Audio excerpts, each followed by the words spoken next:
EA Sports coverage of the National Football League takes us to the City of Angels, Los Angeles, California. Who said the crowds wouldn't embrace football being back in L.A.? You certainly couldn't tell that by what we saw a few moments ago. These folks are pumped up as their Rams get set to do battle with the Pittsburgh Steelers.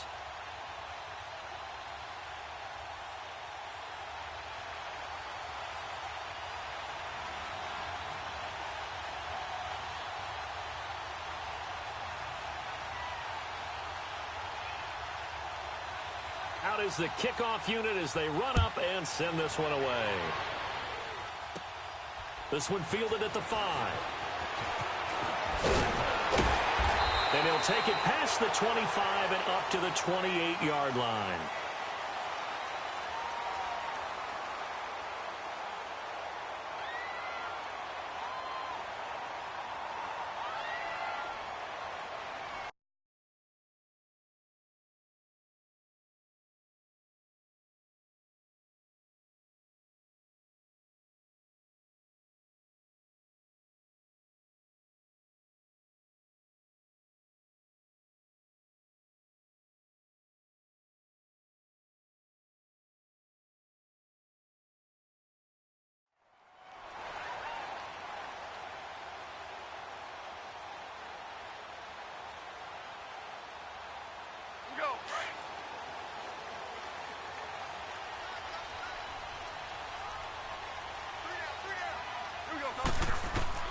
Now Goff on first down. And the open receiver, it's Robert Woods. And they'll get it up just short of the 45 at the 44. 16 yards right off.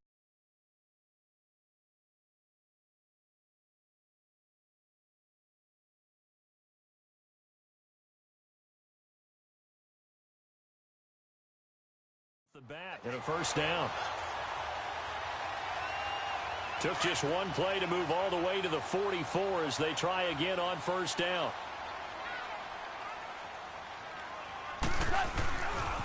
Now the first carry here for Todd Gurley. Looking to find a lane, but he can't. Reined in at the line of scrimmage. No gain on the play there. Second down.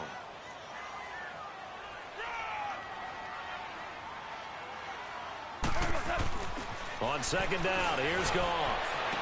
Fighting to stay on his feet past midfield. And he's able to take it across midfield before going out of bounds. 8 yards on the completion, but now they face third down. Let's not quibble about the gain there on second down. That was a positive play because that was a take-what-you-can-get situation. Got out to the tight end. Now it gives them a much better opportunity to convert on third down. Third and 2. Goff. Oh, he almost picked it. Nearly a turnover there on their opening drive. And that's a throw he'd like to have back. Now fourth down. Not only was the call spot on, how about the execution of that defense right there? The zone was absolutely locked up tight. He was trying to force it in there on third down. But if there's a time to force it, he felt like he needed to make a play.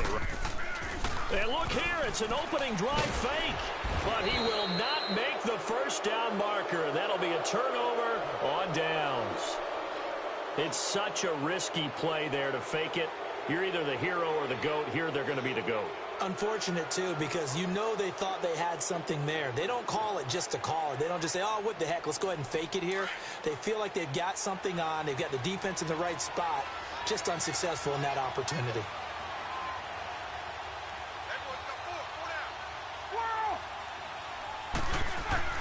On first and 10, it's Roethlisberger. And the defense has it covered. It's intercepted. John Johnson with the INT. And he'll bring this one back to the 29. Oh, man, Brandon, not a real good throw that time. It looked like he tried to put a little too much air under this one, and it turned into a floater. And defensively, this is a dream. He could have fair caught that one. That was way too easy. After the interception, here's Goff. Quick hitter here, it's complete. And down he goes, but he takes it up to the 40. A gain of 11 to kick off the drive, and it's a quick first down. That's a staple of this offense. Drag route to the tight end. Yeah, he's unable to use his size to break off much more yardage after the catch, but still an effective gain nonetheless. On first down, it's Gurley. Oh, he's got some breathing room. And he'll go down, but not before getting this inside the 30. 31 yards there and a first down. But he does it at a high level, doesn't he? Because when I watch him, I think of his vision. Straight ahead, peripheral. Also has that sense of where holes are going to be before they actually open. I think that helps set him apart from many of the other backs in the league. Now it's gone. Into a double team, and it's intercepted. Picked off at the 23. And his guys are going to get the football at the 23-yard line. Well, this is a defense that can confuse even the best of quarterbacks with their zone schemes. And here you've got a linebacker that's going to stay at home and just sit down in that zone. And this one basically comes right to him.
Got a second here to assess Pittsburgh's last season as their offense comes onto the field. You know, for most of the folks that are fans of the Steel City, they're probably saying, wow, this was tough. But, hey, they were 9-6-1. The thing is, expectations there are playoffs every year. You're right, and to show that, they haven't been under fire. Oh, and this ball's tipped and intercepted. Picked off at the 22. And they're going to be set up in the red zone at the 15. So that's back-to-back drives where they've thrown an interception. Ordinarily, we look at the offense and say, what's going on with your scheme? Maybe we should look at the defense and just give them a whole lot of credit. They've got them frustrated right now. Okay, partner, got to fit in some Super Bowl chatter here. We're going to have New England and the L.A. Rams, two teams that had to go on the road and win their respective conference titles. And think about this. The Patriots, who went to 8 straight AFC championship games, back in the Super Bowl yet again, yet they believe they're the underdogs and feel like the whole world is against them. How did they get to adopt that posture? But it's working for them. And remember, by the way, the Patriots, their first Super Bowl win was against the Rams back in their St. Louis days. So a lot has changed for the Rams since then. And the Patriots, consistently the most successful team in the NFL. This is going to be fun. Gurley, of course, was right in the mix for a rushing title, but missed the final couple weeks of the year and ended up finishing third with 1,251 yards, but did have a league-high 17 rushing touchdowns. Yeah, the first since Sean Alexander in 2003 and 2004 to lead the NFL in total touchdowns 2 years running. How about 2 years in a row he doesn't get a chance to win a rushing title? This year because of injury, the year before because they rested him in the last game. And the first year he said, it doesn't matter much. This year he admitted he really wants to win one of those rushing titles. And you know one surprising nugget is that he's the only guy to rush for 1,000 yards in each of the last 2 seasons.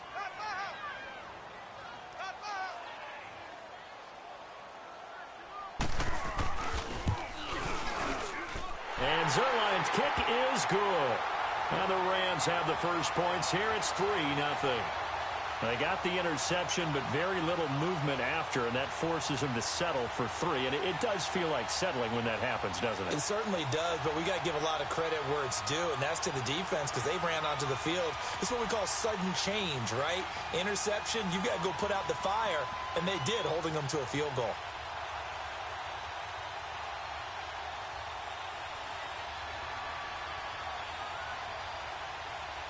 After the made field goal, Zerline back out there now to send this one away. That'll be taken in the end zone. the decision to bring it out will cost him about 5 yards as he'll get this only back to the 20. And Pittsburgh getting set to take the field. And it's been a miserable start for them offensively, obviously. 2 drives, 2 interceptions. And this is where you have to know your quarterback and know how you actually have to reach him. Do you do it with a little bit of humor? Maybe you break the ice a little bit like, hey, didn't we practice in that colored jersey all week, not the one that you're throwing it to? Or maybe you have to be stern with him. But whatever it's going to take to get the message, it has to be done. He's putting the game in jeopardy. First carry for James Conner. A strong running. 5 yards is the tally on first down. That brings up 2nd and 5. Conner, of course, missed the final month of the season with that ankle injury, and too bad because before that he was well on his way to a 1,000-yard season, but he finished with 973. And he was definitely more than adequate in place of Le'Veon Bell because he caught the ball out of the backfield too. 55 catches, 13 total touchdowns. James Conner showed in preseason that he could play and carried it throughout the regular season as well.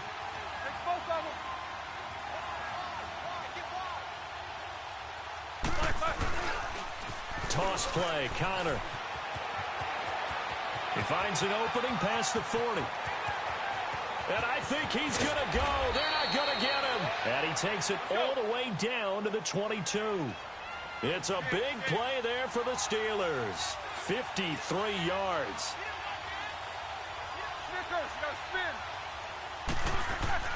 Throwing now, Roethlisberger on first down. Throwing for his running back, and he's got him complete. And he's going to lose yardage and be backed up to the 25. They'll wind up losing 3 yards here. And that'll make this a 2nd and 13. Roethlisberger will hand to Conner. And he's going to take this one down to about the 23-yard line. Give him 2 yards that time, and it's going to leave him with a 3rd and 11 situation. The Steelers, of course, had all the questions lingering with Le'Veon Bell. Tip of the cap to James Conner. He really has filled in nicely. He prepared himself as if he were going to be the starter right from week 1, and I got to see him in preseason, and you saw a little bit of everything. His ability to run inside, also run to the perimeter, catch the ball out of the backfield. And how about his season opener against Cleveland?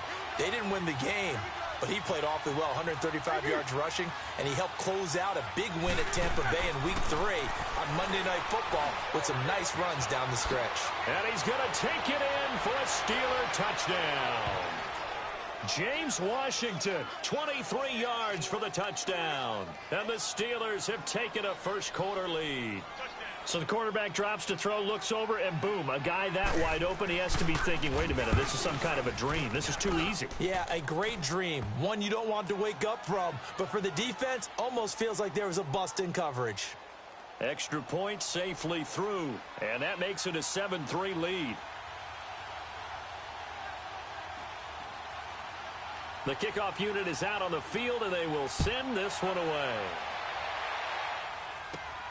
This is taken at his 4. And he'll take this across the 25. Couple extra yards up to the 27-yard line. And now out on the field, here comes Los Angeles. And they had 3 points last time, but they didn't want 3 points because they were well within range of scoring a touchdown. We'll see if they can do better now. I'm with you on that one. Let's just go ahead and be frank about the whole thing. The only one happy about the 3-point. The kicker. Exactly. He put it through the post. That's going to help him in contract time. But that offense, they're thinking, let's get in the end zone this time. I don't know if that helped him in contract time. And he can't find a receiver, and he's brought down. Brandon, if I'm an offensive coordinator and I see an all-out rush like that, I file it away because I'm going to use their aggressiveness against them as this game goes on. I'm going to hit them with a screen soon. So following the sack, they'll try to change their fortune here on 2nd and 13.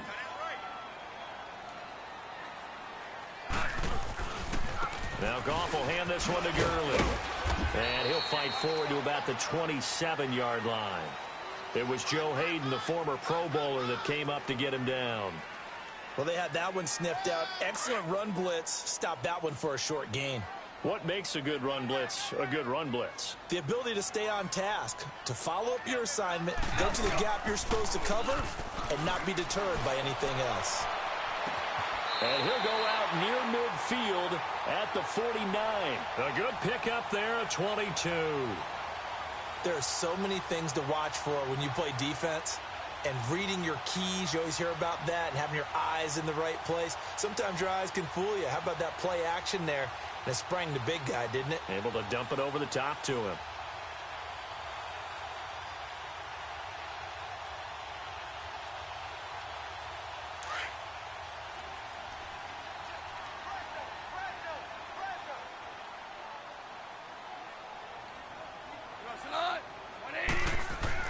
On first down, it's gone. He will find his man on the end route, complete. And taking it across midfield and just shy of the 40. They get 10 more there, and I believe that'll be enough for another first down. It will. Operating out of Steeler territory now. Here's first and 10 at the 41. Goff turns and gives to Gurley. And this one's going to go the wrong way. Losing yardage back at the 42. It's a loss of a yard there, and now second down. Anytime you call an inside running play, you just know there should be a lot of congestion there. You're counting on your offensive line to take control of the line of scrimmage. That didn't happen in this case, and that play got bottled up. Now Goff. And a Steeler pressure too much here. He's going down. But enough takes a start to have a good drive. Quite like a big loss on a sack, does it? Now they're looking at a third and long, and suddenly the momentum shifted to the other side of the football. And old Mo is a very, very fickle man. So Goff, he'll try to refocus after the sack. The Rams now set up with a tough one, a third and long. Now a draw as Goff gives to Gurley. And that play goes nowhere. Taken down, losing yardage at the 50, right at midfield. It'll be a loss of 1, and it'll be fourth down. So on fourth down, here's Johnny Hecker to punt it away.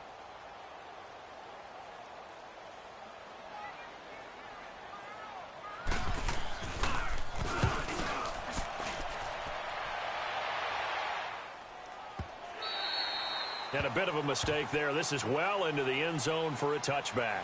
Pittsburgh's offense now heading back out onto the field. Last time they were out here, they had the benefit of good field position, led to a touchdown. This time, they're going to have to work for it. They are, but with that last drive that culminated in a touchdown, I think they carry that confidence into this one. Doesn't matter where you start with the football now, they have to feel great about their opportunity.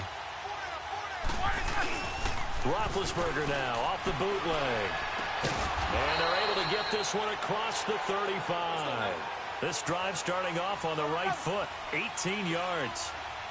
An ex-teammate used to tell me all the time, I hate experienced quarterbacks because no matter what, you really can't hide what you're doing. And I think that right there, he knew right away where the blitz was coming from, where his primary guy was going to be, and he ended up going to a secondary target for a nice game. I was just going to ask you, that wasn't the primary target, and he's so good at that, isn't he? I think he knew right away that he wasn't going to get to his primary guy. I think he read that as soon as he got to the line of scrimmage, knew where the pressure was going to come from, and said, I know how to beat that, and that's what he did.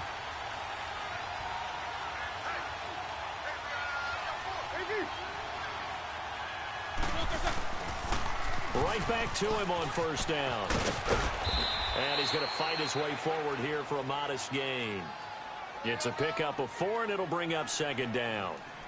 I call that play a success. A nice inside run sets up a very manageable second down. A very solid gain on that play.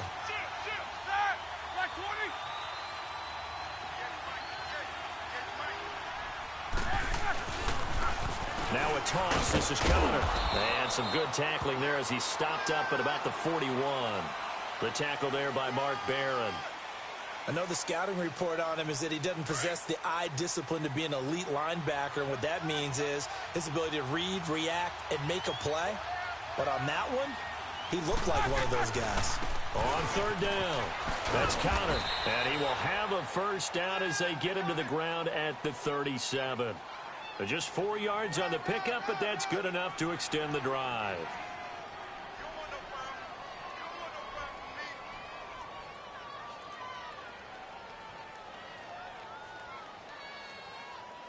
Line of scrimmage, the 37 on first and 10.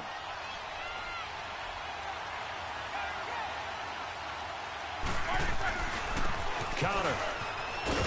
Powering forward. Still staying on his feet. Are you serious? And they'll get this one to about the 20-yard line. It'll be a gain of 17 and a Pittsburgh first. One thing's for sure, this defense has to figure out how to stop the ground game. He's eating them up here in the first quarter. It looks like they have to go to different forces, aren't they? The conventional things aren't working too well. So I remember a coach of mine saying way back when a back's having a great game, you've got to get the ball out of his hands. See how far he can run without the ball. And what he meant was takeaways, knock it loose, because maybe you can't just stop him with just regular tackling. Two big plays in succession. Not sure this D knows what hit him, but now they got to get ready. It's 1st and goal. Brown, the lone receiver, left. Now it's Roethlisberger. And the tip there altered the ball flight, and it falls incomplete. It'll be 2nd down. It's always a battle. Who's going to win on 1st down, the offense or the defense? Let's face it, if you've got the ball, 4 yards or more on 1st down is what you're aiming for. They tried to throw for it there. Nice effort to knock that one away and bring up 2nd down.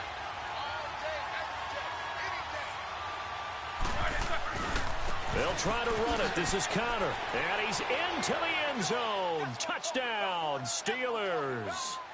A great effort there. Punching it in from a yard away. And the Steelers find a way to stretch their lead. Now the try here for the point after.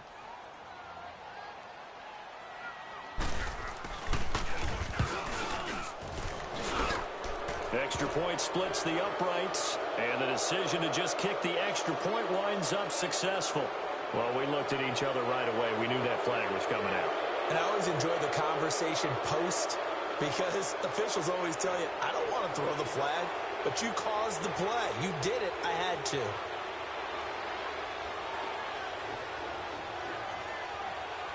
Set now to kick this one away, and off it goes. And this will not be returnable. It's out of the back of the end zone for a touchback. Now the Rams offense, they work their way back on the field. And down on the scoreboard, certainly needing to avoid what happened on the last drive, punting the football.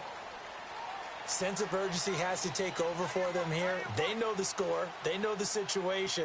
And by the way, the punter no longer exists for their offense. That's how they have to treat this drive. They need points. Big time. They'll try and start the drive with Gurley. And he stopped immediately there. No gain on the play. It'll be 2nd down.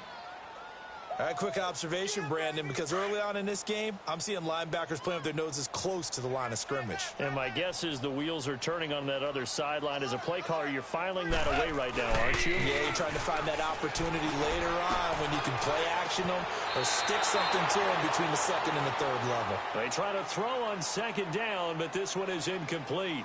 I think he might have been a little bit too focused on turning upfield. He didn't stay in bounds. He caught the ball, but he wanted to catch it and run, get that rack yardage so badly, he forgot to stay in bounds first. 180. Throwing on 3rd. Goff. Firing quickly here, and that's complete. And this one will go to the 28-yard line. They get only 4 that time, as that leads us to a 4th down. He wasn't the primary target, but I think it was almost like a check-down situation, wasn't it? Yeah, hoping he can break some tackles, a big tight end, but he couldn't do it. Yeah, get it to that big frame and hope he could scatter some bodies, unable to get it done.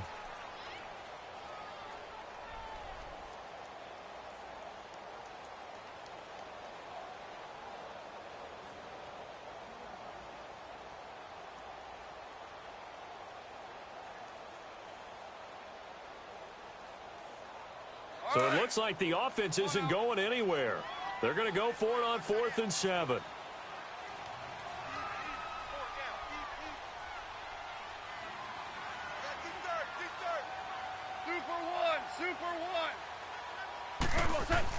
They're going to go for it. It's Goff. And he's got it. Got his man on the end route. Complete. And they get him down, but not before he takes it across the 40-yard line. 4th down, no problem. Just a ho-hum pickup of 14 to keep the offense on the field. A couple of 1st downs has the football positioned at the 43 as they come up 1st and 10. Here we go, fellas. Here we go. On 1st down, Goff. And a little floater there is incomplete. The veteran Morgan Burnett there on the coverage. With that ball hitting the ground, let's take a spin around the league real quick. Last week we discussed the head coaching vacancies. There were 8 of them. Well, a lot of those places have already found new coaches, Charles. Some old faces in new places. Bruce Arians in Tampa Bay. Adam Gase staying in the AFC East, jumping from Miami to the Jets. And how about some of the new fellas? Yeah, how about Cliff Kingsbury? He went to USC to be the offensive coordinator after losing his job at Texas Tech. Ends up being the head coach of the Arizona Cardinals. Freddie Kitchens gets the job in Cleveland, gets the promotion. Vic Fangio finally getting his shot to be a head coach. He's going to Denver. And Matt LaFleur, he's going to work with Aaron Rodgers in Green Bay. That leaves us with 2 remaining spots, Cincinnati and Miami, still searching.